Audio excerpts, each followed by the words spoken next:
করতে দেরি করা ওয়াজিব রুকুতে থাকিয়া সুবহানা রাব্বিয়াল আযীম কম্পনে দিনের বলা সুন্নাত সুবহানা রাব্বিয়াল আযীম সুবহানা রাব্বিয়াল আযীম সুবহানা রাব্বিয়াল আযীম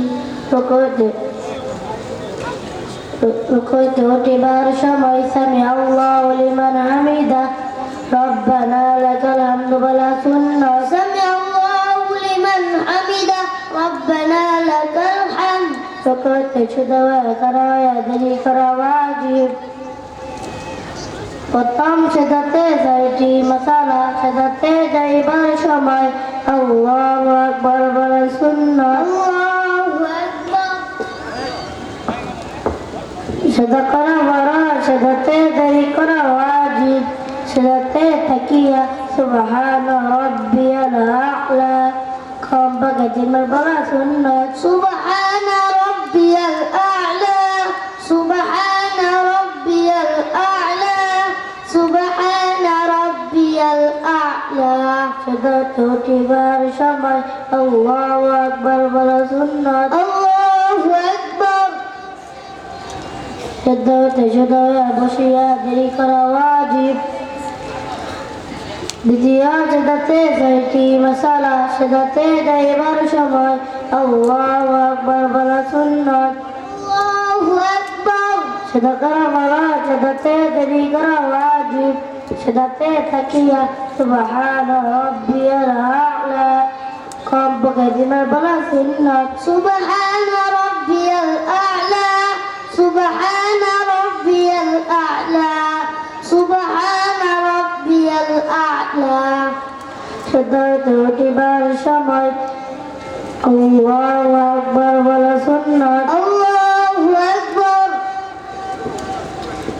আখিরি বৈঠকে পাঁচটি মশালা আখিরি বৈঠক ফরজ التحيات واجب التحيات لله والصلوات والطيبات السلام عليك أيها النبي ورحمة الله وبركاته السلام علينا وعلى عباد الله الصالحين أشهد أن لا إله إلا الله وأشهد أن محمدا عبده ورسوله درود شريف فرسولنا درود شريف اللهم صل على محمد وعلى آل محمد كما صليت على إبراهيم وعلى آل إبراهيم إنك حميد مجيد اللهم بارك على محمد وعلى آل محمد كما باركت على إبراهيم وعلى آل إبراهيم إنك حميد مجيد دائما سورة فرسولنا اللهم إني ظلمت نفسي ظلما كثيرا ولا يغفر الذنوب إلا أنت فاغفر لي مغفرة من عندك وارحمني إنك أنت الغفور الرحيم السلام عليكم بليا نماز يشكر واجب السلام عليكم ورحمة الله السلام عليكم ورحمة الله شهدنا ما مسألة فرسنا مصدر فرفراز ما شاء الله جزاك الله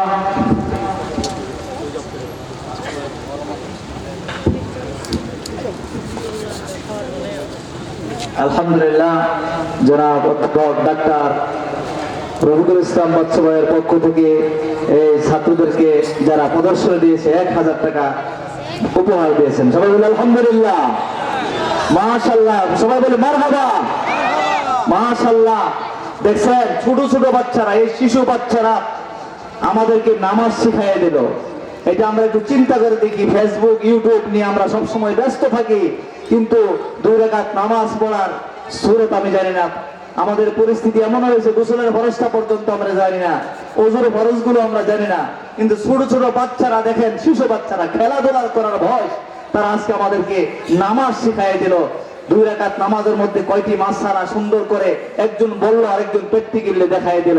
ইনশাআল্লাহ প্রত্যেকেই আমরা চাই না আমাদের সন্তানগুলো এরকম ভাবে নামাজ ওয়ালা হোক। আমি মারা গেলে সন্তান দাঁড়ায় থাকে কিছু করতে পারে না, বড় আফসোস। কেমন সন্তান আমি রেখে গেলাম দুনিয়াতে, মারা যাওয়ার পরে আমার জন্য একটু দোয়া করতে পারে না, নামাজে দাঁড়ায়া একটু দোয়া সূরা কেরাত কিছুই তো পারে না। এই জন্য ভাই অন্তত পক্ষে আমাদের ছেলেগুলোকে এইভাবে ইনশাআল্লাহ অন্তত পক্ষে নুরানিটা মাদ্রাসায় পড়ানোর চেষ্টা করি। আমাদের মাদ্রাসায় দিবেন ইনশাআল্লাহ, আমরা চেষ্টা করব প্রত্যেকটা ছাত্রকে এইভাবে ইনশাআল্লাহ নামাজ শিক্ষা দিয়া, চারিত্রিক শিক্ষা দেয়া ইনশাআল্লাহ মানুষ করে গড়ে তোলার জন্য আমরা সবসময় ইনশাআল্লাহ আপ্রাণ চেষ্টা করে যাই। আমাদের প্রত্যেকটা উস্তাদ সবসময় মেহনত করে যাচ্ছে, অনেক মেহনত করে আমাদের প্রত্যেকটা উস্তাদ। আলহামদুলিল্লাহ প্রত্যেকটা উস্তাদকে আল্লাহ জাযায়ে খায়ের দান করেন, আর এই সমস্ত ছাত্রগুলো যেন বড় আলেম হিসেবে আল্লাহ কবুল করেন। সবাই বলে আমিন। হুজুরকে কষ্ট দিলাম, এখন ইনশাআল্লাহ আপনাদের সম্মুখে বয়ান পেশ করবেন। এখন আপনাদের সম্মুখে বয়ান পেশ করবেন সারা বাংলায় আলোড়ন সৃষ্টিকারী বক্তা, প্রখ্যাত মুফাসসির কুরআন আল্লামা মেরাজুল হক মাজহারি দামাত বারাকাতুহুল আলিয়া। এখন বয়ান নিয়ে আসতেছেন আল্লামা মেরাজুল হক মাজহারি সাহেব দামাত বারাকাতুহুল আলিয়া। আপনারা সবাই একটু বসেন, ইনশাআল্লাহ হযরতের বয়ান শুনেন, ইনশাআল্লাহ বুঝতে পারবেন হযরত কেমন আলোচনা করেন। সবাইকে অনুরোধ করছি ইনশাআল্লাহ বসেন। কালকে তো শুক্রবার আছে, একটু সময় দেন ইনশাআল্লাহ। আগামীকালকেও ইনশাআল্লাহ অনেক বড় বড় উলামায়ে কেরাম আছেন, আমাদের পাগড়ি অনুষ্ঠান হবে ইনশাআল্লাহ, আপনারা অংশগ্রহণ করবেন আশা রাখি ইনশাআল্লাহ।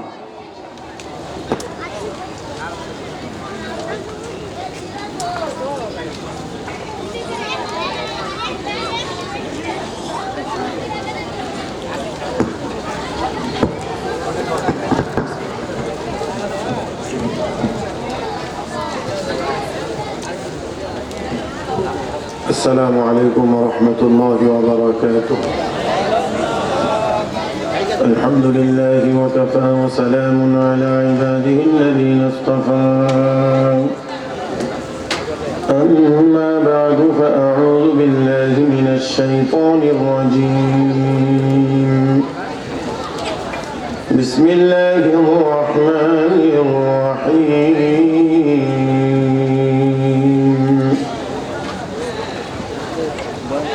يرفع الله الذين آمنوا منكم والذين أوتوا العلم درجات. قال رسول الله صلى الله عليه وسلم إن لكل أمة لها شرفا وإن بهاء أمتي وشرفها القرآن.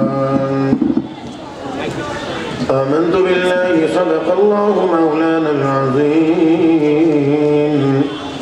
وبلغنا رسوله النبي الأمي الكريم ونحن على ذلك لمن الشاهدين والشاكرين والحمد لله رب العالمين.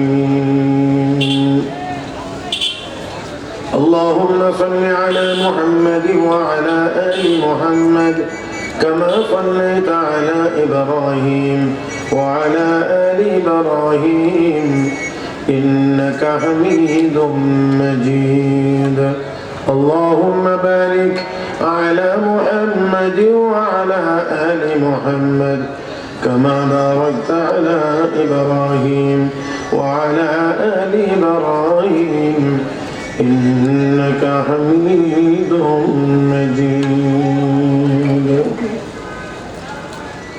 মার্কাজুল উলুম কওমি মাদ্রাসা ও এতিমখানা হাফেজ ছাত্রদের পাগড়ি প্রদান উপলক্ষে আয়োজিত 2 দিন ব্যাপী ইসলামী মহাসম্মেলনের আজকের প্রথম দিনের শেষ অধিবেশনের মুহতারাম সভাপতি দামাত বারাকাতুহুল আলিয়া, উপস্থিত হযরত উলামায়ে কেরাম, সমবেত দিনদার ইমানদার মুসলমান ভাইয়েরা, পর্দার আড়ালে অবস্থানরত শ্রদ্ধেয় সম্মানিত মা বোনেরা, রব্বে করিমের দরবারে শুকরিয়া আদায় করছি যিনি আমাদেরকে অত্যন্ত দয়া করে, মায়া করে, মেহেরবানি করে আজকের এই মোবারক মজলিসে আসার, বসার, কোরআন ও সুন্নাহর কিছু কথা বলার ও শোনার তৌফিক দান করেছেন। মহব্বতের সাথে সবাই বলি আলহামদুলিল্লাহ। যারা আসতে পেরেছেন, বসতে পেরেছেন, বেজার না খুশি? মাহফিলে আসতে পেরেছেন, বসতে পেরেছেন, বেজার না খুশি? মাশাআল্লাহ আসার বসার ক্ষমতা কে দিয়েছেন? আল্লাহ। নবীকে সবাই মহব্বত করি, আমরা সবাই নবীকে মহব্বত করি। মাশাআল্লাহ। শয়তানরাও তো কিছু মহব্বত করি। হ্যাঁ, শয়তানরাও কি কিছু মহব্বত করি? আস্তে কোন দেখি, আস্তে কোন, মানে কিছু কিছু করেন। আবারও জিজ্ঞেস করছি, শয়তানকে মহব্বত করেন? নবীকে মহব্বত করেন? মাশাআল্লাহ। যেভাবে বসা আছেন এটা নবীর মহব্বতের নমুনা হয় না। এই জন্যে আমি সবাইকে একটু অনুরোধ করব, অনুরোধ, আমি তো মুসাফির অনেক দূর থেকে এসেছি, আপনারা একটু আমার কাছে এসে বসবেন, এটা আমার বিনীত অনুরোধ। যারা যারা বসে আছেন তারা একটু সামনে আগাইবেন, মজলিসটা আরো সুন্দর হবে ইনশাআল্লাহ। আপনারাও বসে তৃপ্তি পাবেন, কথা বলে শুনে আমরা সবাই তৃপ্তি পাবো। আশা করতেছি যে আমরা অল্প সময়ের মধ্যেই আমাদের মজলিসটা ঠিক করে নিতে পারবো ইনশাআল্লাহ। যারা যেখানে আছি, এদিকে যে ভাইয়ের আছে একটু হরকত করে একটু আগান না, মেহেরবানি করে একটু আগান। মাশাআল্লাহ মাশাআল্লাহ, অনেকটা হয়ে গেছে। কি ভাই আপনি একটু আগাইবেন না? আমার প্রতি মহব্বত আপনার তো কম কেন, একটু আগান না। হ্যাঁ, একটু আগে আসে। মাশাআল্লাহ মাশাআল্লাহ।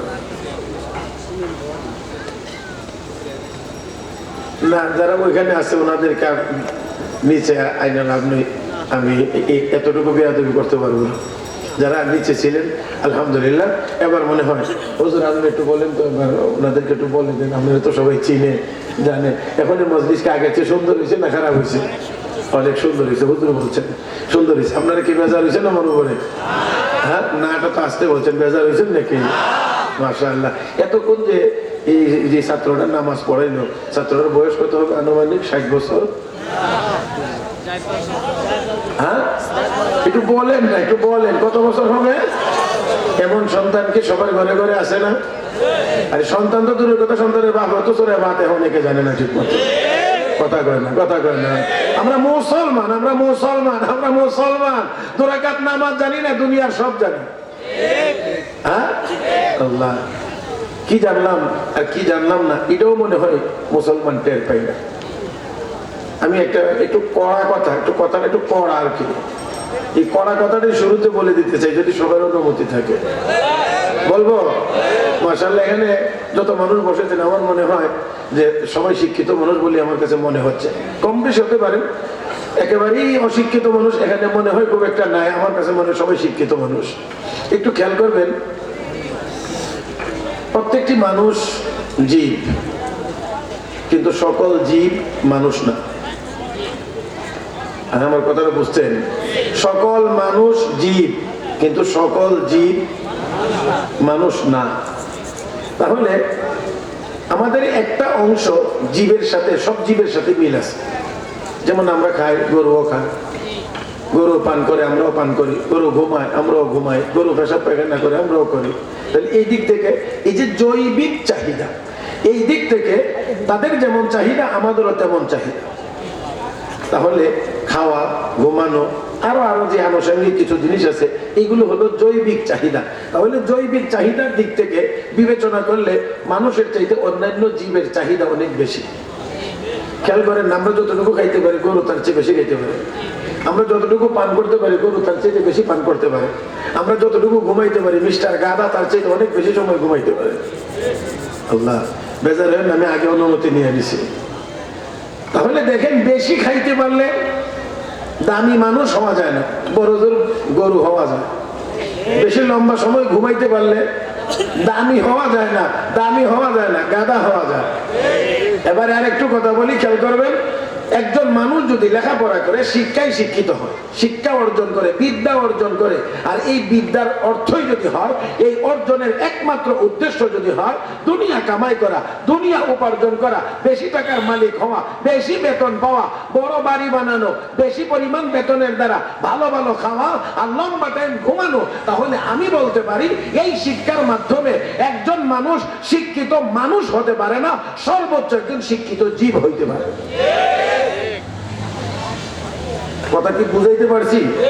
আপনারা যদি বুঝে থাকেন তাহলে বলেন, আগের কথাটা বলেন। শিক্ষিত মানুষ আর শিক্ষিত জীবের মধ্যে ব্যবধান আছে না নাই?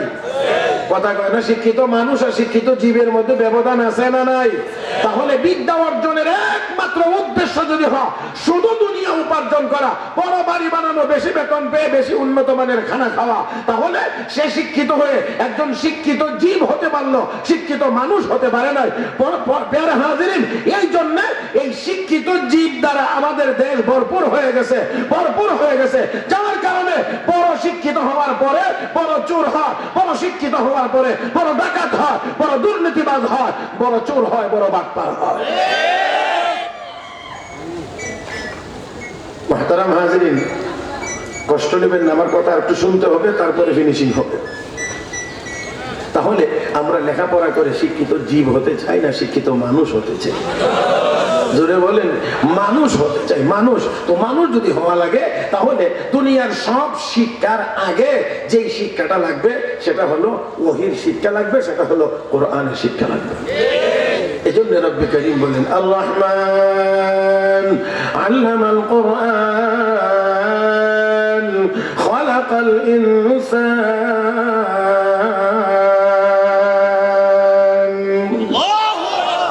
দয়াময় তিনি কে?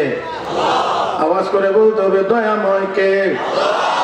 দয়াময় তিনি যিনি শিক্ষা দিয়েছেন কোরআন, সৃষ্টি করেছেন মানুষ। অথচ আমরা জানি মানুষ সৃষ্টি করেছেন, শিক্ষা দিয়েছেন কোরআন, কিন্তু আল্লাহ বললেন শিক্ষা দিয়েছি কোরআন, সৃষ্টি করেছি মানুষ। তার মানে হলো মানুষ সৃষ্টি করেছি কোরআন শিখবার জন্য। কোরআন যে শিখবে এটাই মানুষ বলে গণ্য হবে, কোরআন যে শিখবে না সে মানুষ বলে গণ্য হতে পারবে। আমার ভাইয়েরা, এবার আপনারা আরেকটা কথার জবাব দিবেন। আমাদের বাংলাদেশে শিক্ষার হার যতটুকু, আমেরিকায় শিক্ষার হার তার চেয়ে কম। হ্যাঁ, বলবেন তো কম না বেশি? আমাদের দেশের মানুষ যত শিক্ষিত, যত জ্ঞানী, যত বিজ্ঞানী, আমেরিকার মানুষ তার চেয়ে কম শিক্ষিত, কম জ্ঞানী, কম বিজ্ঞানী না আরো বড় বিজ্ঞানী? ও মুসলমান, এই আমেরিকা, ইউরোপ সহ অন্যান্য দেশ যেগুলোকে আমরা উন্নত দেশ বলি, উন্নত দেশ, এমনকি তাদের কাছ থেকে আমরা সভ্যতাও আমদানি করি, বলে থাকি এটা মার্কিন সভ্যতা, এটা ইউরোপিয়ান সভ্যতা, এটা অমুক সভ্যতা। আমার বন্ধুরা, তাকায় গিয়ে দেখেন তাদের জীবন যাপন যদি দেখেন আর কোরআন ও হাদিসের সাথে যদি একটু মিলান, তাহলে দেখবেন তাদের জীবন যাপনের চাইতে আমাদের বাংলাদেশের কুকুর বিড়ালের জীবন যাপনও আর একটু উন্নত। তাদের জীবন যাপনের চাইতে আমাদের দেশের কুকুর বিড়ালের জীবন যাপনও আর একটু। আরে আমাদের দেশের কুকুর বিড়ালেরও শ্রাবণ ভাদ্র আছে। আমি দূরত্ব বজায় রেখে বলার চেষ্টা করছি, যাদের বুঝবার বয়স হয়েছে বুঝবেন, না বুঝার হলে এটা বুঝানো কোনো জরুরি বিষয় না। আমাদের দেশের কুকুর বিড়ালেরও শ্রাবণ ভাদ্র আছে। ওই সকল উন্নত নামের সেই কুকুর বিড়ালদের কোনো শ্রাবণ ভাদ্রও নাই। যারা বুঝছেন বুঝছেন। মুহতারাম হাজিরিন, তাহলে আসুন, যদি মানুষ হওয়া লাগে তাহলে জীবনের শুরুতে কোরআন শিখা লাগে। আর একটু জোরে বললে ভালো হয়। এবার আপনারা একটু দেখেন, 0 0 0 0 0, 50টা জিরো দিলাম, কত হইল সংখ্যা? হ্যাঁ, কিছুই হয়নি। একটা 1 দিলাম, 1, এবার 0, হ্যাঁ 10, আরেকটা দিলাম, আরেকটা দিলাম, 1 লাখ, এবার 1 কেটে দিলাম। আমি 1 লাখের মধ্যে 1 কাটছি মাত্র, আমি তো সব কাটি নাই। কত কাটছি? এইগুলি সব বিকল। এই 1 হলো কোরআন। একটু আওয়াজ করে বলতে হবে, 1 হলো কোরআন। আপনার জীবনের শুরুতে যদি কোরআন শিখা হয়, তার মানে আপনার ভান্ডারে 1 আছে। এবার আপনি ডাক্তার হবেন তো শূন্য একটা লাগবে, ইঞ্জিনিয়ার হবেন আরেকটা লাগবে, আপনি পাইলট হবেন শূন্য আরেকটা লাগবে, সংখ্যা বাড়তে থাকবে। আপনার 1 আছে, শূন্যের অনেক দাম আছে। 1 নয়, 1 কেটে দিলে জীবন লাখের কিছুই থাকে না। কোরআনের শিক্ষা নাই, আপনার এই শিক্ষার কোন মূল্য আল্লাহর দরবারে হতে পারে না।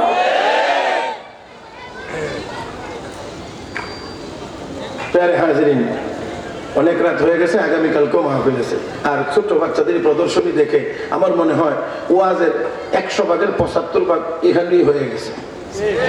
আমার মনে হয় আর ওয়াজ কইরে আপনাদের বোঝানো লাগবে না, প্র্যাকটিক্যাল ওয়াজ যা হয়েছে আমার মনে হয় যে 75 ভাগ ওয়াজ হয়ে গেছে। মাফ করে দেন, মাফ করে দিন। এই ছোট্ট বাচ্চাটা এত সুন্দর করে 2 রাকাত নামাজে 60টা মাসআলার প্র্যাকটিক্যাল আপনাদের চোখের সামনে। 60 বছর বয়সী, 60 বছর বয়সী মানুষ যারা নামাজ পড়ে না, যারা, আমি তাদের কথা বলবো না, যারা পড়ে না তাদের কথা আপাতত বাদ দিলাম। 60 বছর বয়সী মুসল্লি যিনি নামাজ পড়েন, ওনাকে গিয়ে জিজ্ঞেস করেন, জিজ্ঞেস না করলে হুজুর এখানের ক্ষতি না, কোন মসজিদে ওই যেখানে না, তাই না, ওই মসজিদে। আল্লাহ মাফ করুন, আল্লাহ মাফ করুন। হুজুর যদি আগামীকাল জুমার নামাজের সময় ঘোষণা দেয়, সম্মানিত মুসল্লি ভাইরা আগামী জুমায় সকাল 10টায় মসজিদে সবাই চলে আসবেন। বলে কেন হুজুর? আপনারা যে নামাজ পড়েন, নামাজ পড়তে অন্তত মিনিমাম সূরা ফাতিহা সহ 5টা সূরা লাগে। আল্লাহু আকবার, সামি আল্লাহু লিমান হামিদা, রব্বানা লাকাল হামদ সহ, সুবহান রাব্বিয়াল আযীম আলা সহ মিলায়া ছোট বড় 10টা দোয়া লাগে। এই 5টা সূরা আর 10টা দোয়া আগামী জুমায় প্রত্যেকের কাছ থেকে আমি শুনবো, ঠিক আছে কিনা। ঠিক। যদি আগামীকাল জুমার নামাজের সময় ঘোষণাটা দিয়ে দেয়, পরের জুমায় আপনারা 10টার সময় আসবেন, তাহলে আল্লাহর ফজল ও করমে আমি জানি না কতজন মুসল্লি পরের জুমায় পাওয়া যাবে।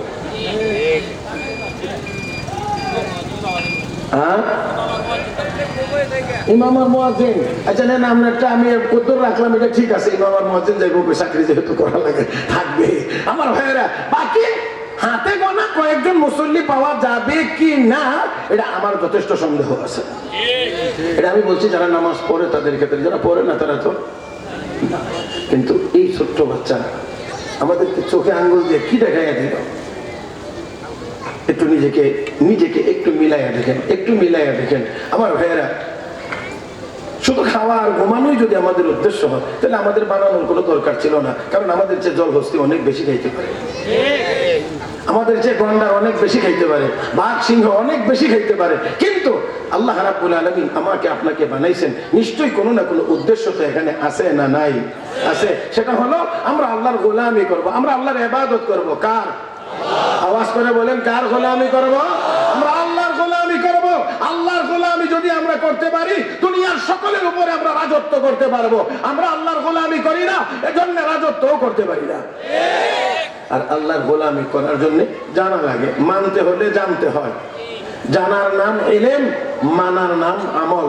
এই জন্য আমলের চেয়ে ইলমের গুরুত্ব বেশি, কারণ না জানলে মানা কথা কয় না, না জানলে মানা যায় না।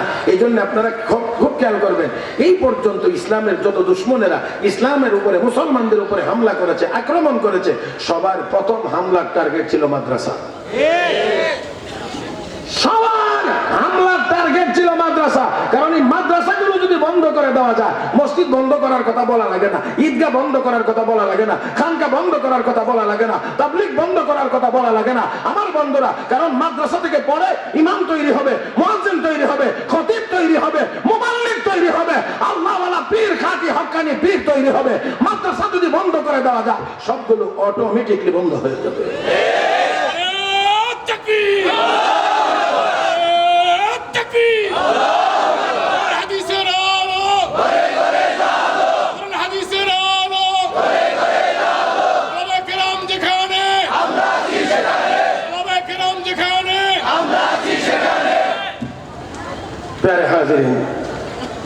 এই জন্য টার্গেট মাদ্রাসা।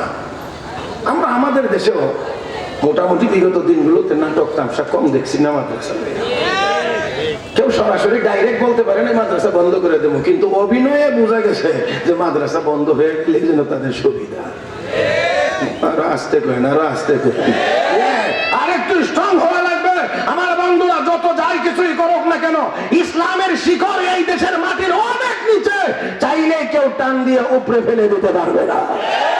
আমার বন্ধুরা, বলা যায় আলে বলাবার কন্ট্রোল করার চেষ্টা করা হয়েছে, জবান বন্ধ করে দেওয়ার চেষ্টা হয়েছে, অমুক আলেম আসলে মাহফিল হতে দেওয়া হবে না, এমন ঘোষণাও দেওয়া হয়েছে। আলেমদেরকে জেলখানায় নেওয়া হয়েছে, দিনের পর দিন, মাসের পর মাস, বছরের পর বছর তাদেরকে অবরুদ্ধ করে রাখা হয়েছে বিনা কারণে, অন্যায় ভাবে। আমার বন্ধুরা, আলেম ওলামারা আজ বহাল তবিয়তে মর্যাদার সাথে এই দেশে আছে, তারা কোথায় আছে আমি জানি না। প্যারে হাজিরিন, সেজন্য আসুন আমরা কোরআনের পক্ষে না বিপক্ষে? জবানটা খুলে বলেন বিপক্ষে না পক্ষে? আমার বন্ধুরা, কোরআন দামি জিনিস, কোরআন দামি জিনিস। কোরআনের সাথে লাগলে, কোরআনের সাথে থাকলে, কোরআনের সহযোগী হইলে তারাও দামি হয়। আরো জোরে। আমার বন্ধুরা লক্ষ্য করে দেখুন, আল্লাহ রাব্বুল আলামিন বলেন ইয়ারফাইল্লাহু আল্লাযীনা আমানু মিনকুম ওয়াল্লাযীনা উতুল ইলমা দারাজাত। আল্লাহ কো যাদেরকে ঈমান দেওয়া হয়েছে, ইলম হয়েছে, দুই জিনিস যাদের আছে তাদের মর্যাদা কম না বেশি? বেশি। কে বলছেন বেশি? কে বলছেন বেশি? আমার বন্ধুরা, কোরআন হাদিসের ইলম যাদের কাছে আছে আল্লাহ বলেন তাদের মর্যাদা বেশি। দুনিয়ার কেউ বললেও, কেউ না বললেও, কেউ মানলেও, কেউ না মানলেও আমার নবী বলেন খায়রুকুম মান তাআল্লামাল কুরআন ওয়া আল্লামা। তোমাদের মধ্যে ওই লোকটা দামি যেই লোক কোরআন শিখে এবং কোরআন শিখায়। আল্লাহু আকবার। নবী বলছেন, নবী বলছেন, নবী বলছেন। ও বন্ধুরা, নবী আমাদেরকে সার্টিফিকেট দিয়েছেন, আমাদের আর কারো কাছে সার্টিফিকেটের জন্য যাওয়া লাগবে না। নবীর চরিত্রের সার্টিফিকেট দিয়েছেন স্বয়ং। نون والقلم وما يسطرون ما أنت بنعمة ربك بمجنون وإن لك لأجرا غير ممنون وإنك لعلى خلق عظيم. আমার নবীর চরিত্র মহান চরিত্র। কে বলছেন? আল্লাহ। সেই নবী বলেছেন তোমাদের মধ্যে ওই লোকটা দামি যেই লোকটা কোরআন শিখে এবং কোরআন শিখায়। তাহলে মাদ্রাসাতে কোরআন শিখে এবং কোরআন শিখায়, তাহলে বোঝা গেল এই প্রতিষ্ঠান দামি প্রতিষ্ঠান। এখান থেকে দামি মানুষ তৈরি হয়, দামি মানুষ তৈরি হয়। আমার বন্ধুরা, একটু সামান্য বোঝার জন্য শুধুমাত্র বলছি, ওমর আগেও ওমর ছিলেন, পরেও ওমর। ইসলাম গ্রহণের আগেও ওমর, ইসলাম গ্রহণের পরেও ওমর। ইসলাম গ্রহণের আগে ওমর যেমন মানুষ, পরেও তেমন মানুষ। কিন্তু ব্যবধানটা কোথায়? আগের ওমরের সিনায় কোরআন ছিল না, পরের ওমরের সিনার ভিতরে কোরআন। কোরআন ঢোকবার আগে, কোরআনের ইলম ভিতরে আসার আগে ওমর উট রাখালি করতেও জানতেন না, ছাগল রাখালি করতেও জানতেন না। ওমরের বাবা বলতেন কি করে খাবি, তোর ভবিষ্যৎ অন্ধকার, উট ছাগল পর্যন্ত রাখালি করতে জানোস না।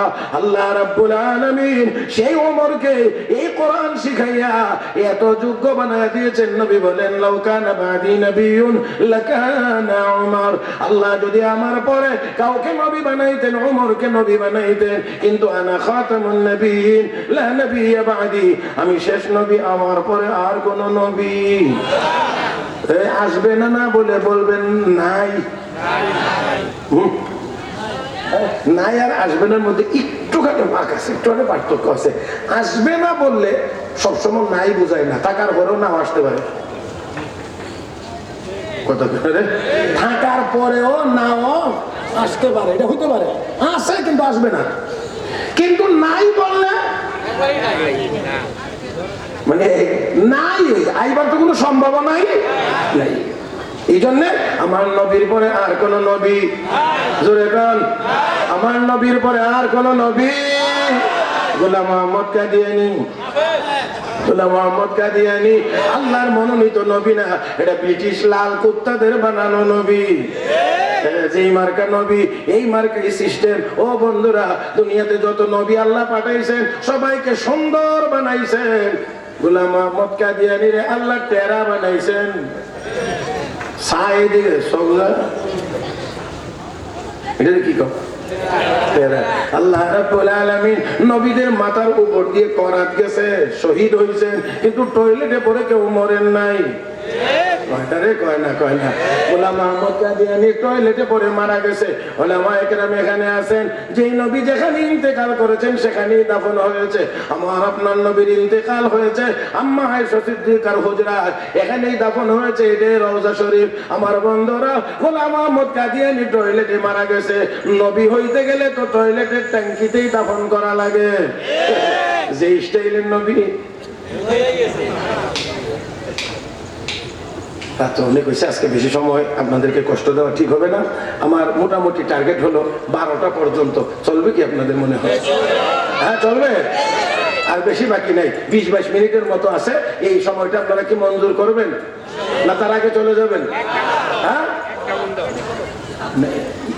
আর কইেন না, এইটা কই আর দুধ। হ্যাঁ জি জি জি চলবে, যেটা আমিও জানি, এটা সবাই এখানে যারা আছে সবাই চালাইতে পারবে, কিন্তু আমার জন্য একটু কষ্ট হবে আর কি। কথা বোঝেন নাই? কারণ আমার গত 5 দিনের মাহফিল ছিল মাত্র 17টা।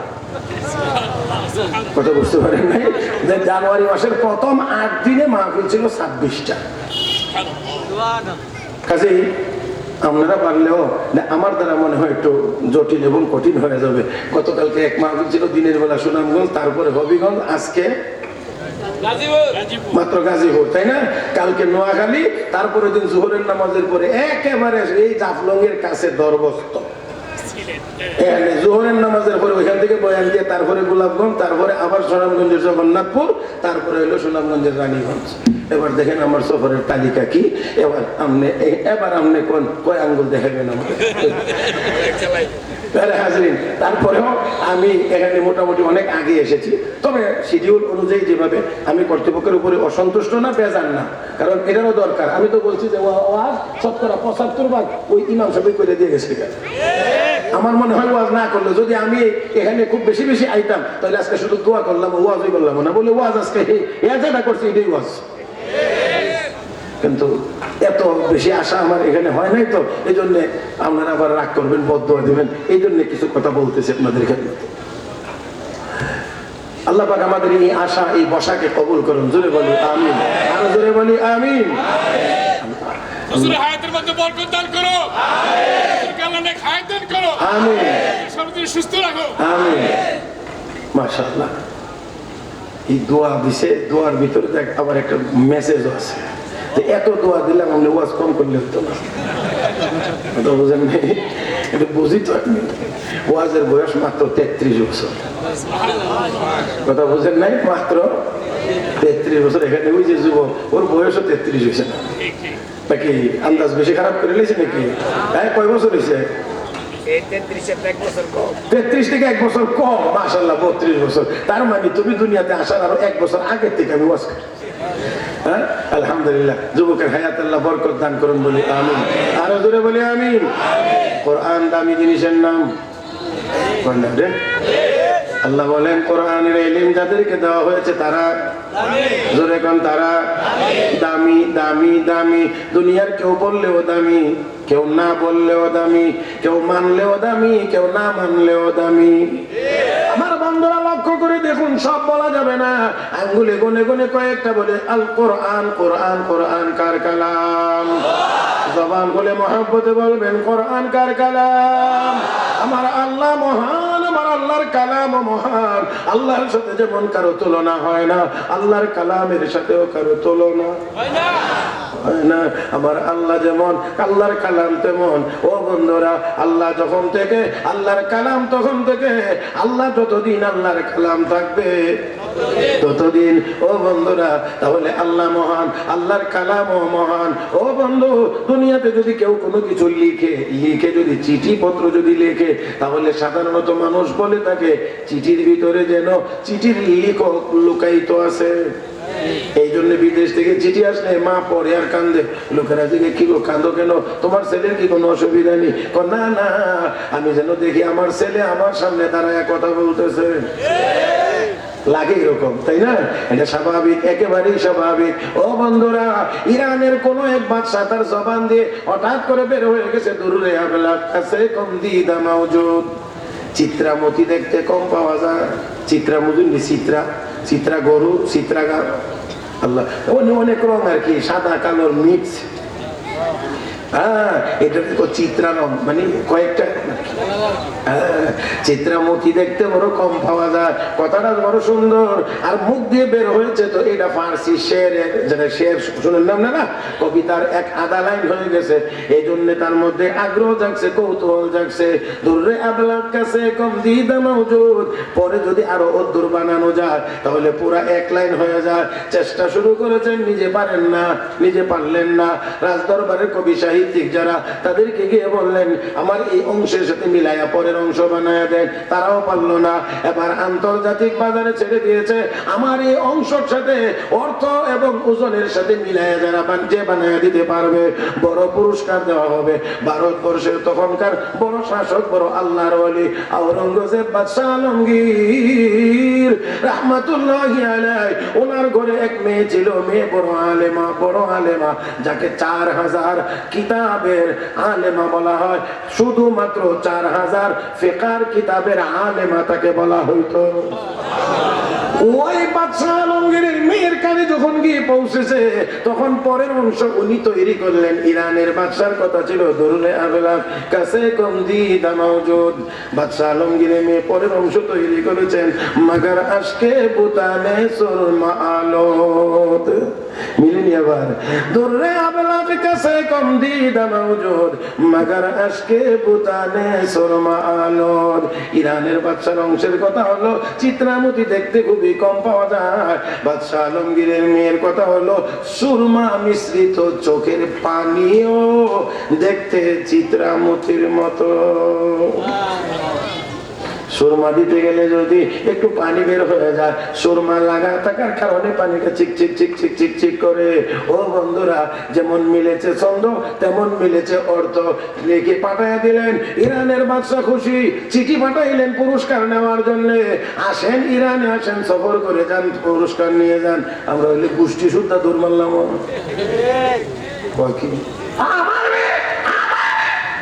ওরে বাবা রে, আমরা কত গর্ব করি। কি হইছে? আমরা মেয়েরা ফুটবল খেললেও আরেক দেশে হারাই গেছে।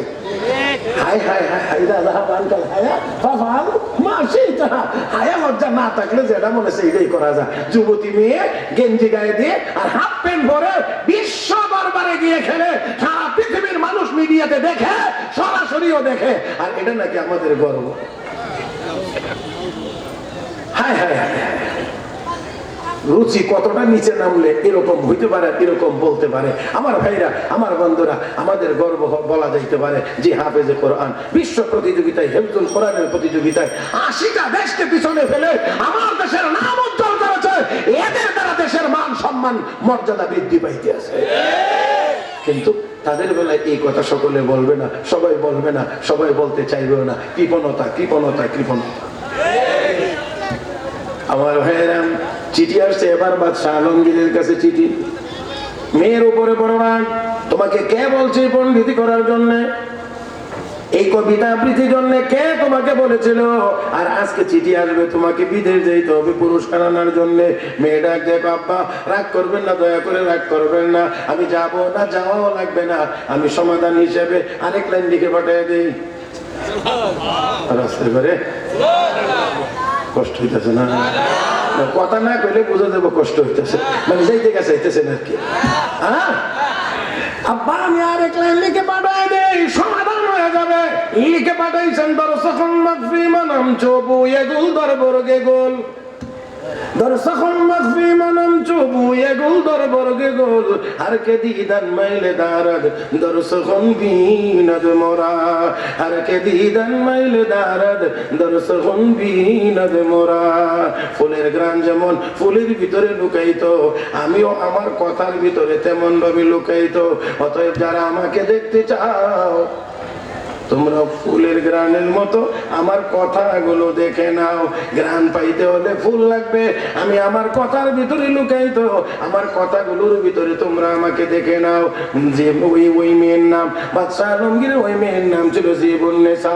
ওই জীবন্নেসা যদি তার কথার ভিতরে ফুলের গ্রানের মতো লুকাইতো থাকতে পারে ও মুসলমান, তাহলে 30 পারা কোরআনের ভিতরেও আমার আল্লাহ অবশ্যই অবশ্যই লুকাই আছে। আল্লাহর কোরআন তিলাওয়াত করলে মজা কমে। সবাই বলে না রে, আল্লাহর কালামের তিলাওয়াতের মজা কমে। ও যুবক ভাই, তুমি কোন গানের পিছনে দৌড়াও? তোমার 2025-এর গান তো 26-এ চলে না, 24-এরটা 25-এ চলে না। ও বন্ধু, 23-এরটা 24-এ চলে না, 24-এরটা 25-এ চলে না, 25-এরটা 26-এ চলে না। কোরআন নাজিল হয়েছে 1500 বছর আগে, এখনো চলেনি না চলে না? নাকি সুবিরক্তি আইছে? আলহামদুলিল্লাহি রাব্বিল আলামিন আর রহমানির রহিম মালিকি ইয়াউমিদ্দিন ইয়াকা না'বুদু ওয়া ইয়াকা নাস্তাঈন ইহদিনাস সিরাতাল মুস্তাকিম সিরাতাল লাযীনা আন'আমতা আলাইহিম গায়রিল মাগদুবি আলাইহিম ওয়ালাদ-দাল্লিন।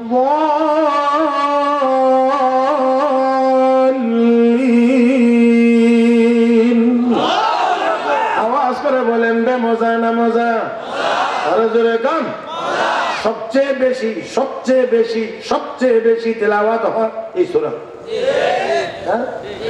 এত তেলাওয়াত আর কোন সূরা এত তেলাওয়াত আর কোন সূরা হয় না। সূরা ফাতিহা সব রাকাতে লাগে।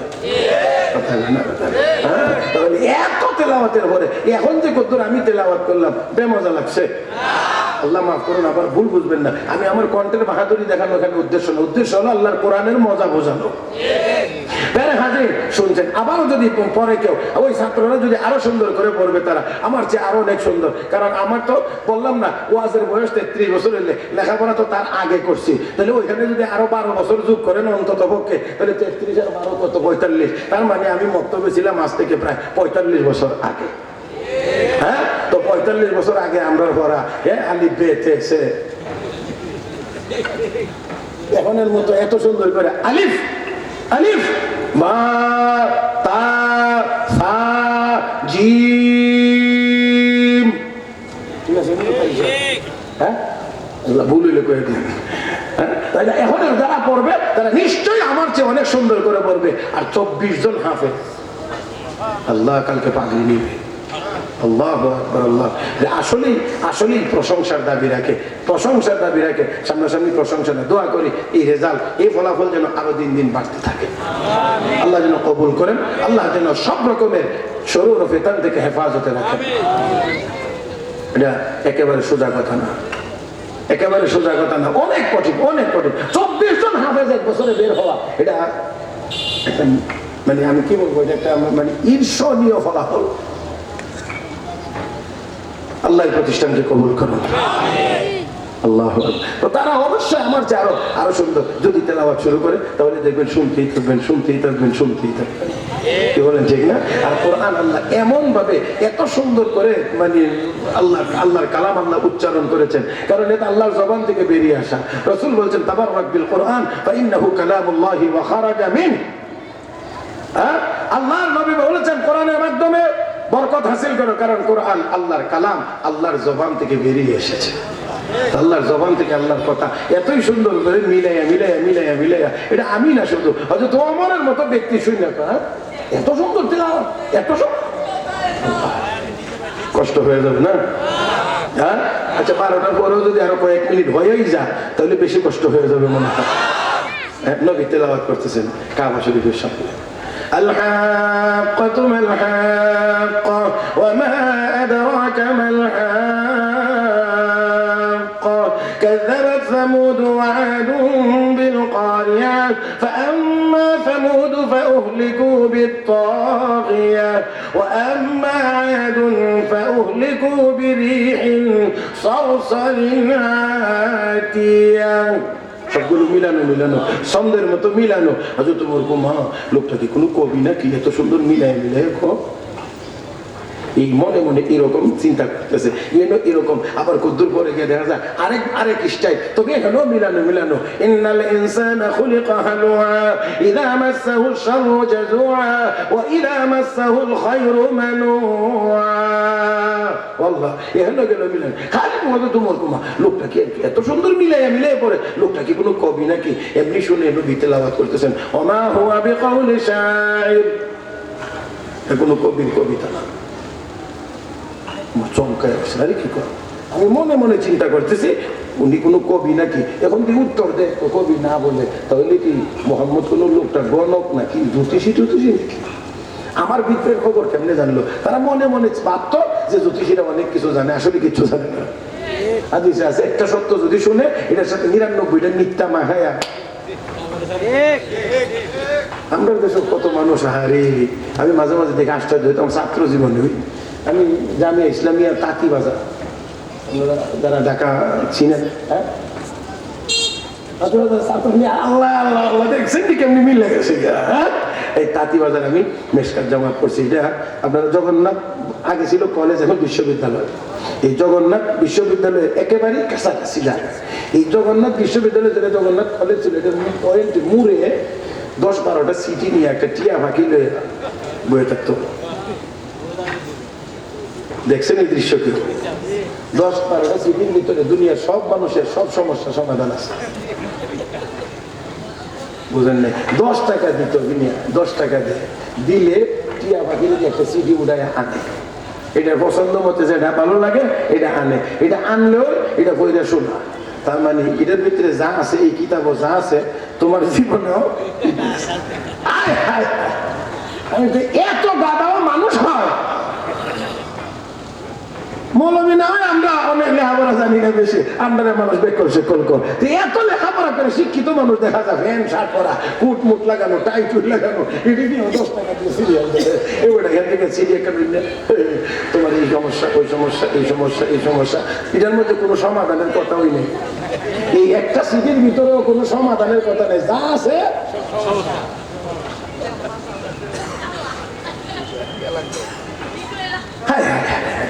কি আসবে। মানে এত এত এত এই যুগে এসেও মানুষ এত বোকা হয়, এটা আমার ভাবতে মানে কষ্ট হয়। এই সিটিগুলো কি আমলের সাথে মিলে হেন লেখছে না, এটা যে মনে যেন নেছে লিখে রাখছে। এদের মধ্যে কোনো সমাধান নাই, খালি যত আছে সমস্যা, এটার মধ্যে একটার মধ্যে কয়েকটা, আর একটার মধ্যে অন্যটা, এরপর একটা অন্যটা, এরকম মিলে মিলে শুধু সমস্যা। এই সমস্যার কথা শুনে আসলে এখন সমাধান কি? আমার কাছ থেকে 501 টাকা দিয়ে একটা পাথর নিয়ে আংটি বানায় ব্যবহার করলে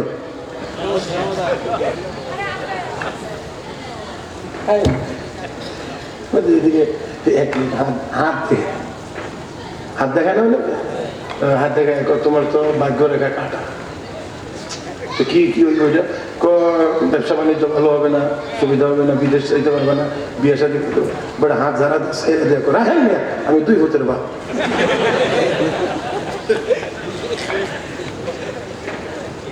কথা বুঝেন না? শুধু এটা না, আরেক ঘটনা আছে, আরেক ঘটনা আছে। এই হাত দেখছে, দেখে তোমার এই সমস্যা, ওই সমস্যা, ওই সমস্যা, সব সমস্যা কথা কোয়ার ঘরে শেষ হয়েছে নি বলে ছাড়েন, সারছে করে দিছে ঠাস করে থাপ্পড়। থাপ্পড় খাই হুজুরের কাছে বিচার মনে করেন না, হুজুর না গাছ দিয়ে বিচার দিছে। তো দেখা যায় তুই লোকের থাপ্পড় দিলে কেন? ও কথা কইলে আরো দেবো, মারছো তো মারছো, আবার এই কথা কষ্ট না আরো মারবো। হ্যাঁ আমার হাত দিকে তো আমার সামনে এত বিপদ, তো আমার হাত দিকে আমার এত বিপদের কথা যে বলতে পারে, এর হাত আজকে দিকে বেরিল না কেন? যে এর গালে থাপ্পড়ের বিপদ।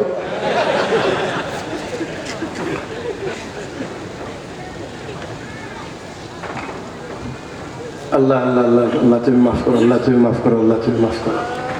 এই জন্য এদের কারো কাউকে হাত দেখানো যাবে না, যাবে না, ঠিক না, না যাবে না, ঠিক দেখানোই যাবে না, এই কথা বিশ্বাস করা। আল্লাহ আমাদেরকে হেফাজত করুন, বলি আমিন। হয়তো তোমার আল্লাহ, আমি যে মনে মনে চিন্তা করতেছি উনি কবি নাকি, কেমনে জানলো, টের হইল কেমনে, কোনো গণক টনক নাকি? এমনি নবী তেলাওয়াত করেন, ওয়া হুয়া বিকাউলি কাহিন কালিলাম মা তাযাক্কারুন।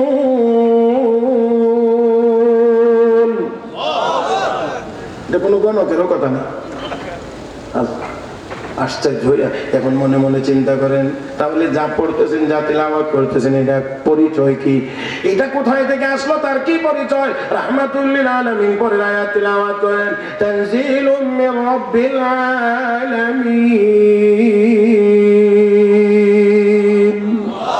আওয়াজ করে বলেন, কোরআন কার পক্ষ থেকে নাযিল হয়েছে?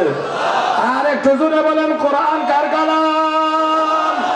হে মুসলমান, কোরআন আল্লাহর কালাম, আল্লাহ মহান, আল্লাহর কালাম মহান। আল্লাহর সাথে যেমন তুলনা হয় না, আল্লাহর কালামের সাথেও তুলনা হবে না।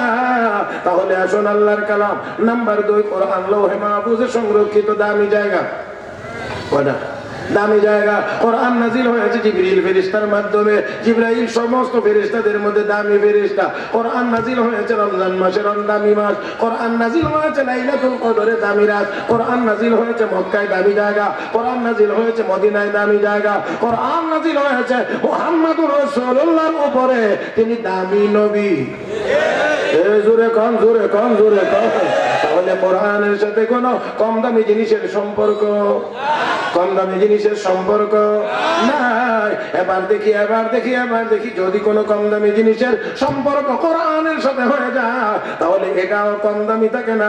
কাগজে যদি কোরআনের আয়াত লিখে, তখন আর এই কাগজটা কম দামি থাকে না, হয় না? কত কাগজ, কত কাগজ কত জায়গায় পড়ে থাকে। ঝালমুড়ি বিক্রি করে, আচার বিক্রি করে, অমুক বিক্রি করে, তমুক বিক্রি করে, পায়ের নিচে পড়ে, জুতার নিচে পড়ে।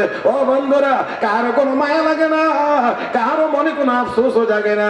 কিন্তু কোরআনের কোনো আয়াত যদি লেখা থাকে, ইচ্ছা করে তো পায়ের নিচে যাবেই না, অনিচ্ছায় যদি পা লেগে যায়, তাহলে মানুষ কতই না আফসোস করে, হায়রে না জানি কত বড় বেয়াদবি হয়ে গেছে, না জানি কি গুনাহ করে ফেলেছি। আমার বন্ধুরা, তাহলে কোরআনের আয়াত লিখলে কাগজ দামি হয়। কোরআন যদি কোনো কাঠের টুকরা রিহালের উপরে রাখা হয়, তাহলে ওই কাঠের টুকরা রিহালটা দামি হয়। ও বন্ধুরা, এক টুকরা কাপড় দিয়ে কোরআনকে যদি পেঁচায়া সংরক্ষণ করা হয়, কাপড়ের টুকরাটার দাম বেড়ে যায়। এবার ইনসাফের আওয়াজে বলেন, কাগজে লিখলে কাগজের দাম বাড়ে, কাঠের টুকরায় রাখলে কাঠের দাম বাড়ে, কাপড় দিয়ে পেঁচাইলে কাপড়ের দাম বাড়ে। তাহলে কোরআন যেই সিনার ভিতরে থাকবে, ওই সিনার দাম কমবে। মাশাআল্লাহ, মাশাআল্লাহ, জোরে বলেন, জোরে বলেন। কমবে না বাড়বে? বাড়বে, বাড়বে, বাড়বে। আমার ভাইয়েরা, আমার নবীর সাহাবীরা সবাই ছিল মূর্তি পূজারী।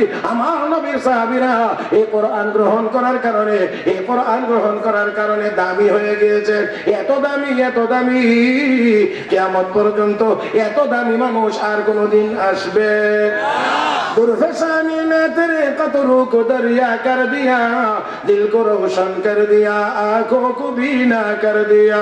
जो न थे खुद राह पर गए, रोके हादी बन गए। क्या नजर थी जिसने मुर्दों को मसीहा कर दिया, क्या नजर थी जिसने मुर्दों को मसीहा कर दिया। যে মানুষগুলো ক্যান্সারে আক্রান্ত রোগী ছিলেন, ওই মানুষগুলোকে আমার নবী কোরআন শিখাইয়া 23 বছরে কোরআন শিখাইয়া ওই মানুষগুলোকে কিয়ামত পর্যন্ত আনেওয়ালা সকল উম্মতের জন্য আল্লাহ ডাক্তার বানায়া দিয়েছেন, ডাক্তার বানায়া দিয়েছেন। রব্বে করিম বলেন, ফাইন আমানু বিমিসলি মা আমানতুম বিহি ফাকাদ ইহতাদাও। ঈমান যদি সাহাবীদের মতো হয়, তাহলে তোমাদের ঈমান সঠিক। জোরে জোরে জোরে জোরে জোরে জোরে। ও মুসলমান, তাহলে আসুন কোরআনের সাথে কম দামি জিনিসের কোনো সম্পর্ক যদি হয়ে যায়, এটাও কম দামি থাকে না, দামি বানায় দেন। আমার ভাইয়েরা যারা কোরআন পড়েছে, কেউ কম দামি হয় নাই, তারা দামি হয়েছে। কোরআন যারা শিখেছে, কোরআন অনুযায়ী যারা আমল করেছে, কেউ কম দামি হয় নাই, সবাইকে আল্লাহ দামি বানায় দিয়েছেন। শুধুমাত্র দুনিয়ার জীবনে না, হাসরের ময়দানেও আল্লাহ কোরআন ওয়ালাদেরকে আলাদা করে প্যান্ডেলের নিচে নিয়ে জমাইবেন, ডাক দিয়ে বলবেন, তোমাদের সিনায় কোরআন রেখেছিলাম জাহান্নামের আযাব দেওয়ার জন্য না, আগুনে পোড়ানোর জন্য না, সিনায় কোরআন রেখেছিলাম মাফ করে দেওয়ার জন্য। যাও যাও, মাফ করে দিলাম, জান্নাতে চলে যাও। আল্লাহু আকবার, আল্লাহু আকবার। এই জন্য আমার ভাইয়েরা, আমরা কোরআনের সাথে সম্পর্ক রাখবো না ছাড়বো? শেষ কথা, 12টা অতিক্রম করেছে, এই জন্য এখনের কথা না হবে শেষ কথা। এই শেষ কথা বলে আলোচনাও শেষ করব। নিশ্চয়ই আপনারা একজন ব্যক্তির নাম শুনেছেন, নামটা বললে আপনারা চিনবেন, সুলতান মাহমুদ গজনবী রহমতুল্লাহি আলাইহি। সুলতান মাহমুদ গজনবী রহমতুল্লাহি আলাইহি আল্লাহর এক মস্ত বড় ওলি ছিলেন, শাসক ছিলেন। শাসক হওয়ার পরেও এত বড় ওলি, 1100 বছর পরে, প্রায় 1100 বছর পরে ওনার কবর খননের প্রয়োজন হয়েছিল, কবর খনন করা হয়েছিল। আর দেখা গিয়েছে 1100 বছর বয়স, 1100 বছর পরেও তার কাফনের কাপড়টা ময়লা হয়নি। সেই ব্যক্তি সুলতান মাহমুদ গজনবী। আল্লাহর এই বান্দা, তার বাবার নাম ছিল সবক্তগী। কে বা কাহারা তাকে এসে বলছে, সবক্তগী আসলে আপনার বাবা না, উনি আপনাকে টাকার বিনিময়ে কিনে এনে আপনাকে লালন পালন করে এই পর্যায়ে নিয়ে এসেছেন। যা হঠাৎ করে যদি শুনে যে উনি আমার আব্বা না, তাহলে এই প্রশ্নটা তো স্বাভাবিকভাবেই জাগবে, তাহলে আমার আসলে আব্বা কে? এটা তো মনের ভিতরে একটা আগ্রহ অবশ্যই জাগবে, এই প্রশ্ন জাগবে, আমার আব্বা তাহলে কে? ভিতরে ভিতরে একটা খটকা তৈরি হয়ে গেছে। এক। দুই নাম্বার হলো হাদিসে আছে আল উলামা ওয়ারাসাতুল আম্বিয়া, উলামা ইকরাম নবীদের ওয়ারিস। সুলতান মাহমুদ গজনবীর এই জায়গাতেও একটু খটকা ছিল, আসলেই কি উলামা ইকরাম নবীর ওয়ারিস, নবীদের ওয়ারিস? এরকম একটা খটকা সামান্য ভিতরে ছিল। দুই। তিন নাম্বার হলো ওনার একটা তামান্না, ওনার একটা কামনা, ওনার একটা আকাঙ্ক্ষা ছিল যে মরার আগে আমি যেন আমার গুনাহ মাফের, জীবনের গুনাহ মাফের একটা ইশারা ইঙ্গিত যেন আল্লাহর পক্ষ থেকে পেয়ে আমি মরতে পারি। দুইটা ছিল খটকা, একটা ছিল আকাঙ্ক্ষা। কটা জিনিস? মোট তিনটা জিনিস। এই তিনটা জিনিসের একসাথে সমাধান যদি এখন বুঝে থাকেন, তাহলে পরে সমাধানটা বুঝতে সহজ হবে। আর যখন ওইটা বলবো তখন শুনে আপনারা তৃপ্তিও পাবেন। আবারও বলছি, ওনার দুইটা খটকা আর একটা আশা, এই তিনটা বিষয় ওনার ভিতরে ঘুরপাক খাচ্ছে দীর্ঘদিন পর্যন্ত। একদিন সন্ধ্যার সময় বাজারে বের হইলেন, গজনীর বাজারে বের হবেন। তৎকালীন সময়ে ইলেকট্রিসিটি ছিল না, বিদ্যুৎ ছিল না, বিদ্যুতের লাইট বাতি ওই জমানাতে ছিল না। আমার বন্ধুরা, রাজা বাদশারা যদি তার কোথাও রাত্রিকালীন সফর হইতো, রাজকীয় কিছু আলাদা বাতি ছিল, ওই বাতিগুলো নিয়ে রাজ দরবারের কর্মচারীরা রাস্তায় সারিবদ্ধভাবে মাথায় লাইট নিয়ে বাতি নিয়ে দাঁড়িয়ে থাকতো। রাস্তা আলোকিত হইতো, ওই রাস্তা দিয়ে বাদশা যাইতো। তাই হয়েছে সুলতান মাহমুদ গজনবী এমন করে চলতে লাগলেন। চলতে চলতে গজনীর বাজারে গিয়ে প্রবেশ করলেন রাতের বেলা, সন্ধ্যার পরে। বাজারে প্রবেশ করে একটা জায়গায় গিয়ে দেখলেন চুলার মধ্যে কি রান্না হচ্ছে, আর আশেপাশে মানুষ বসে বসে খাইতে আছে। কাছে গিয়ে দেখলেন কাবাব রান্না হচ্ছে। কাবাব রান্না হচ্ছে, লোকেরা কিনে কিনে খায়। খুব বেশি কাছে না, মোটামুটি কাছ দিয়ে গিয়ে বুঝতে পেরেছেন। আর এই সাথে এটাও দেখতে পেয়েছেন, এই রান্না করা ওই চুলার আগুনের আলোর সীমানার ভিতরে একজন তালিবুল ইলম দাঁড়িয়ে আছে, কিতাবটা বুকের সাথে লাগানো, টুট নাড়ায় নাড়ায় পড়তে আছে।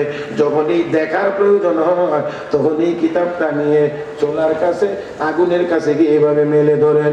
একটু দেখেই আবার দূরে এসে বুকের সাথে জড়িয়ে ধরে টুট নাড়াইয়া সেটা মুখস্থ করে। তার মানে দেখার দরকার হলে আগুনের আলোর কাছে যায়, যখন দেখা শেষ হয়ে যায় দূরে এসে দাঁড়ায়া সুন্দর আদবের সাথে পড়ে পড়ে মুখস্থ করে। সুলতান মাহমুদ গজনবী যখন এই দৃশ্য দেখলেন, বোঝার বাকি রইল না, এই তালিবুল ইলম নিশ্চয়ই কোন গরিব বাবার সন্তান, তেল দিয়ে বাতি জ্বালাইয়া পড়বার মতো ক্ষমতা তার নাই। এই জন্য এই চুলার আগুন দিয়ে সে লেখাপড়া করে। এই জন্য সুলতান মাহমুদ গজনবী রাহমাতুল্লাহি আলাইহি একজন বাতিওয়ালাকে ইশারা দিলেন, কাছে আসো, কাছে আসো। আসার পরে বললেন, ওই যে তালিবুল ইলম আমার পক্ষ থেকে সালাম দিয়া এই বাতিটা তাকে হাদিয়া দিবা, আর বলবা বাদশা সালামত, তোমাকে বাতিটা হাদিয়া দিয়েছে, এখন আর তোমাকে এখানে কষ্ট করে পড়া লাগবে না, এই বাতি নিয়ে তুমি বাড়িতে গিয়ে বসে বসে পড়তে পারবা। আমার বন্ধুরা, ওই বাদশার কর্মচারী গিয়ে গিয়ে গিয়ে ওই তালিবুল ইলমকে গিয়ে গো তালিবুল ইলম, বাদশাহ সালামত সুলতান মাহমুদ গজনবী তোমাকে বাতিরা, রাজকীয় বাতিরা হাতিয়া দিয়েছেন, নিয়ে যাও, বাড়িতে যাও, এখানে দাঁড়িয়ে আর কষ্ট করে পড়তে হবে না, বাড়িতে গিয়ে বসে বসে আরামে পড়তে পারবা। তালিবুল ইলম বাতি পাইয়া অনেক খুশি হয়ে বাড়িতে চলে গেলেন। সুলতান মাহমুদ গজনবী তার সমস্ত কার্যক্রম শেষ করে এসে যখন তার বাসভবনে, তার প্রাসাদে ঘুমাইলেন, স্বপ্ন জগতে রাহমাতুল লিল আলামিনের দিদার নসিব হয়ে গেছে। রাহমাতুল লিল আলামিনের দিদার নসিব হয়ে গেছে। আমার নবী ডাক দিয়ে বলেন, এবার খেয়াল করবেন, আমার নবী ডাক দিলেন, হে সবক্তগীনের ছেলে। আপনাদের মনে আছে কয়টা? এর মধ্যে একটা তো ছিল আমার আব্বাকে। নবীর জবানে বের হইতে আছে, হে সবক্তগীনের ছেলে, নবীর ওয়ারিস তালিবুল ইলমকে বাতি দিয়ে সাহায্য করার কারণে আল্লাহ রাব্বুল আলামিন তোমার জিন্দেগীর সব গুনাহ মাফ করে দিয়েছে। হে সবক্তগীনের ছেলে, নবীর ওয়ারিস, এক স্বপ্নের ভিতরে তিনও সমস্যা। يرفع الله الذين آمنوا منكم والذين أوتوا العلم درجات আল্লাহ কো ঈমান আর ইলম যাদেরকে দেওয়া হয়েছে তাদের মর্যাদা অনেক অনেক অনেক বেশি অনেক বেশি অনেক বেশি অনেক বেশি আলহামদুলিল্লাহ সুম্মা আলহামদুলিল্লাহ। এখনো আমরা বলতে পারি আমাদের দেশে এখনো যারা হক্কানি ওলামা ইকরাম বুজুর্গানে দিন আছেন এদের মর্যাদা তো বাংলাদেশের বহু এমপি মন্ত্রীর চেয়ে কয়েক গুণ বেশি, কয়েক 100 গুণ বেশি। আলহামদুলিল্লাহ সুম্মা আলহামদুলিল্লাহ। আমার ভাইয়েরা, তাই আসুন এটা আর কিছু না, এটা তাদের সেই ঈমান আমল তাকওয়া তাহারাত আর কোরআন হাদিসের এই অর্জিত ইলমের কারণেই এই মর্যাদা। প্রিয় হাজিরিন, তাহলে আসুন আমরা এই কোরআনের সাথে যে কোনো দিক থেকে পারি সম্পর্ক রাখবো, নিজেরা তেলাওয়াত করব, নিজেরা তেলাওয়াত নিজে করব, সেই অনুযায়ী আমল করব, ছেলে মেয়েদেরকে ভবিষ্যৎ প্রজন্মকে আমরা এই কোরআন শিখাইব ইনশাআল্লাহ। আল্লাহ আমাদের সবাইকে তৌফিক দান করুন, বলুন আমিন। পরিশেষে আপনাদের সকলের সুস্বাস্থ্য, উন্নতি অগ্রগতি কল্যাণ কামনা করে ইন্তেজামিয়া কমিটিকে আন্তরিক অভিনন্দন দিচ্ছি, অভিনন্দন জানাচ্ছি। আর যা আমরা বলছি ভুলভ্রান্তি হয়ে থাকলে আল্লাহ যেন মাফ করে দেন। আমলযোগ্য কথাগুলোর উপরে আল্লাহ যেন আমাদের সবাইকে আমলের তৌফিক দান করেন, এই কামনা করে আজকের মতো আলোচনা এখানেই শেষ করলাম। সুবহানাল্লাহি ওয়া বিহামদিহি সুবহানাল্লাহিল আযীম সুবহানাকাল্লাহুম্মা বিহামদিক আশহাদু আল লা ইলাহা ইল্লা আনতা আস্তাগফিরুকা ওয়া আতুবু ইলাইক ওয়া আখিরু দাওয়ানা আলহামদুলিল্লাহি রাব্বিল আলামিন। দোয়া করুন।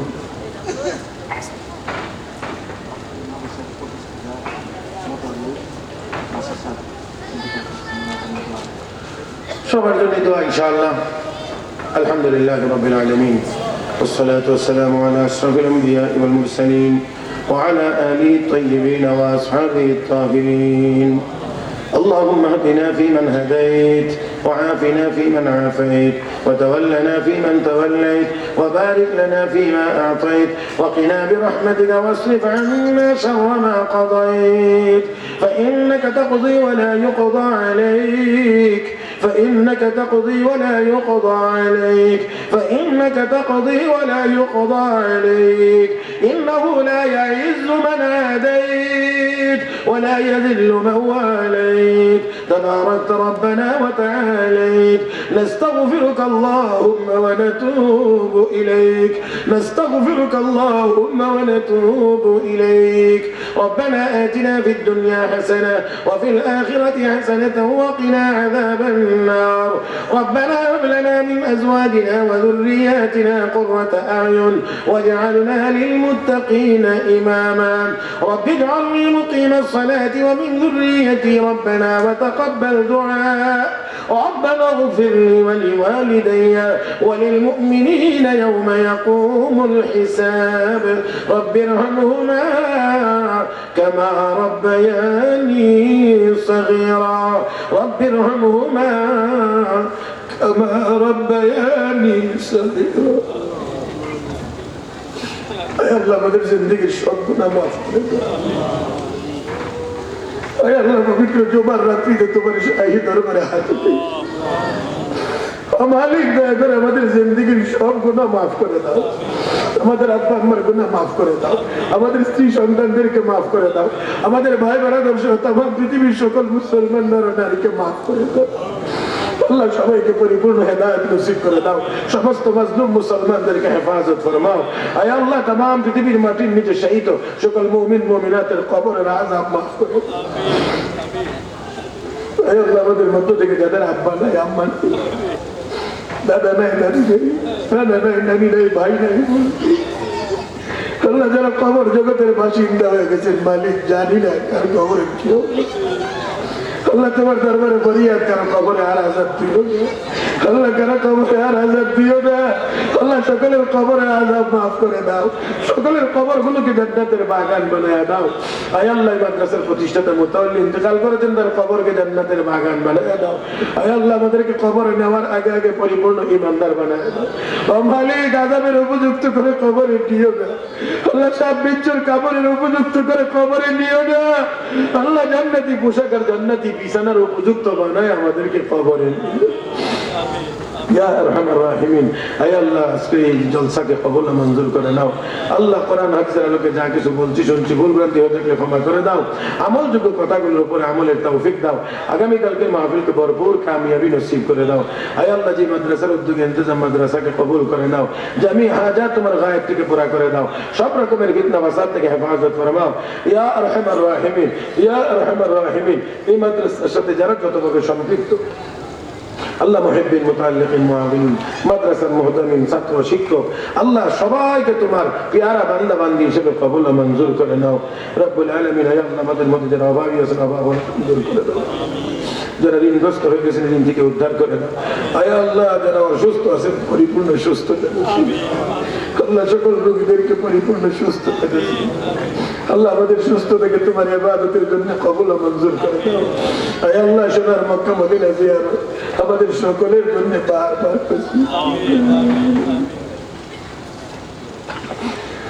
আল্লাহ, সোনার মক্কা মদিনা জিয়ারত আমাদের সকলের জন্য বারবার। আল্লাহ, আমাদের সবাইকে বেশি বেশি করে তোমার কোরআন তেলাওয়াতের তৌফিক দাও, কোরআন অনুযায়ী আমলের তৌফিক দাও। আল্লাহ, কোরআনের কথা বলবার ইখলাসের সাথে হিম্মতের সাথে বলার তৌফিক দাও। রব্বুল আলামিন, আয় আল্লাহ, এই মুহূর্তে আমাদের পক্ষ থেকে অসংখ্য গণিত দরুদ ও সালামের হাদিয়া তোমার পিয়ারা হাবিবের রওজা মুবারকে পৌঁছে দাও। আয় আল্লাহ, উলামায়ে কেরামের হায়াতে বরকত দাও। আল্লাহ, উলামায়ে কেরামের হায়াতে বরকত দাও। আল্লাহ, সব সময় তাদেরকে দ্বীনের উপরে মজবুত হয়ে চলার তৌফিক দাও।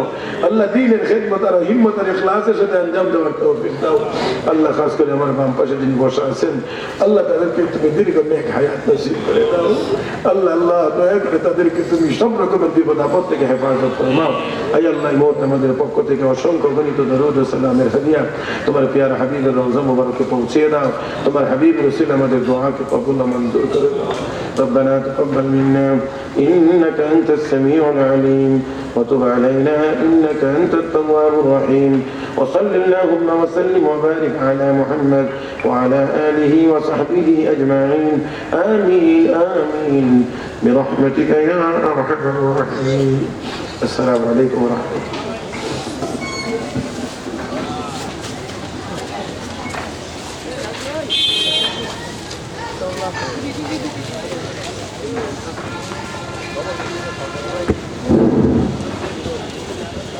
আলহামদুলিল্লাহ, আজকে ইসলামী মহাসম্মেলন হুজুরের দোয়ার মাধ্যমে সমাপ্ত ঘোষণা করা হলো। ইনশাআল্লাহ আগামীকাল শুক্রবার আমাদের দ্বিতীয় দিনে ইসলামী মহাসম্মেলন আছে।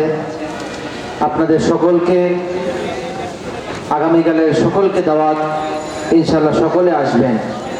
ইনশাআল্লাহ আগামীকালকে আমাদের ওয়াইজুল ইকরাম হযরত মাওলানা মুফতি কামাল উদ্দিন কাসিমি বিবাড়িয়া, হযরত মাওলানা তাওহীদুল ইসলাম আজিজি ঢাকা, হযরত মাওলানা আবু হানিফা সিকদার টঙ্গী গাজীপুর, ওনারা আগমন করবেন।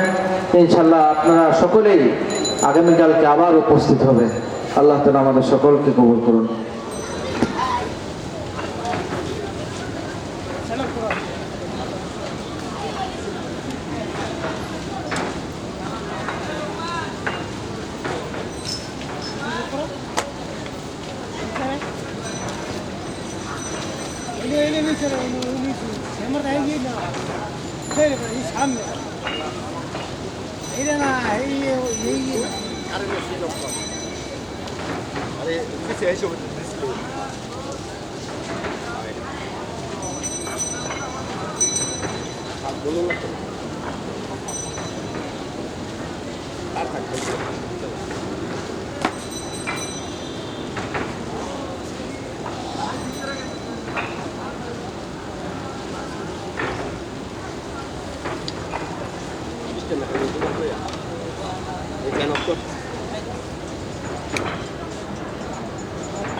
Eso.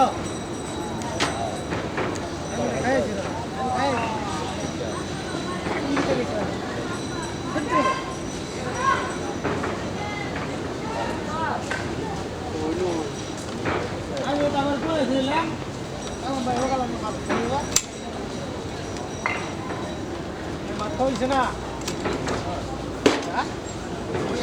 হ্যাঁ